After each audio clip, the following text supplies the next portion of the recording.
প্রথম 2 ম্যাচেই দুর্দান্ত শুরু করেছে আর্জেন্টিনা। আলজেরিয়ার বিপক্ষে 3-0 গোলের জয়ে টুর্নামেন্ট শুরু করার পর দ্বিতীয় ম্যাচে অস্ট্রেলিয়ার বিপক্ষে 2-0 গোলের জয় তুলে নিয়ে গ্রুপ পর্বে নিজেদের অবস্থান অনেকটাই শক্ত করে ফেলেছে বিশ্ব চ্যাম্পিয়নরা। এখন সবার নজর আসলে নকআউট পর্বে কাদের সঙ্গে লড়বে মেসির দল সেদিকে। আর্জেন্টিনা যদি গ্রুপ চ্যাম্পিয়ন হয়ে পরের রাউন্ডে যায়, তাহলে রাউন্ড অফ 32-এ তাদের প্রতিপক্ষ হবে এইচ গ্রুপের দ্বিতীয় স্থানে থাকা দল।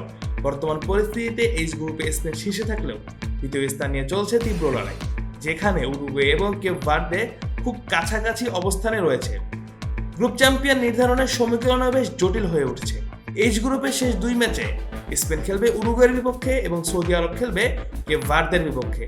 এই ম্যাচের ফলগুলোর উপর ভিত্তি করে ঠিক হবে কি হবে রানার্স আপ আর আর্জেন্টিনার সামনে কে দাঁড়াবে। উরুগুয়ে জিতলে কিংবা কেপ ভার্দে পয়েন্ট হারালে সুবিধা পাবে স্পেন, আবার উরুগুয়ে ও কেপ ভার্দে দুজনে জিতলে গোল ব্যবধান, গোল সংখ্যা।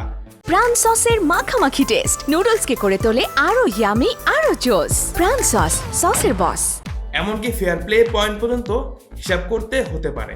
সমীকরণ এতটাই কাছাকাছি যে সামান্য পার্থক্যই শেষ পর্যন্ত প্রতিপক্ষ নির্ধারণ করে দিতে পারে। অন্যদিকে কেপ ভার্দে বড় ব্যবধানে জিতলে এবং উরুগুয়ে পয়েন্ট হারালে পরিস্থিতি উল্টে যেতে পারে।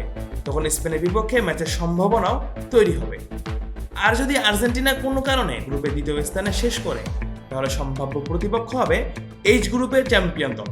কিন্তু যদি নাটকীয়ভাবে তৃতীয় স্থানে নেমে যেত, তাহলে তাদের প্রতিপক্ষ হতো অন্য গ্রুপগুলোর শীর্ষ দলগুলোর কেউ, যেমন গ্রুপ ডি, জি, এল কিংবা বি কে এর চ্যাম্পিয়ন। কিন্তু কোনোভাবেই তৃতীয় স্থানে যেতে পারবে না বর্তমান চ্যাম্পিয়নরা। গ্রুপ পর্বের পয়েন্ট নির্ধারণের নিয়ম এবার বেশ বিস্তারিত। প্রথমে দেখা হয় হেড টু হেড রেজাল্ট, তারপর গোল ব্যবধান, এরপর হেড টু হেডে করা গোল, এরপর পুরো গ্রুপের গোল ব্যবধান ও মোট গোল সংখ্যা বিবেচনায় আসে। যদিও তখনও সমতায় থাকে, তাহলে শাস্তিমূলক কার্ডের হিসাব, অর্থাৎ কম লাল ও হলুদ কার্ড দেখা হয়। সবশেষে পরিস্থিতি অমীমাংসিত থাকলে ফিফা র্যাঙ্কিং নির্ধারণ করে দিবে অবস্থান। লিওনেল মেসির নেতৃত্বাধীন আর্জেন্টিনার পথ এখনো পরিষ্কার হলেও নকআউটের প্রতিপক্ষ হতে পারে কারা, তা জানতে অপেক্ষা করতে হবে আরও কিছুদিন। যেভাবে ডাবুতে পারফরমেন্স দেখাচ্ছে আর্জেন্টিনা, তাতে আরও একটা বিশ্বকাপের স্বপ্ন ভক্তরা দেখতেই পারে।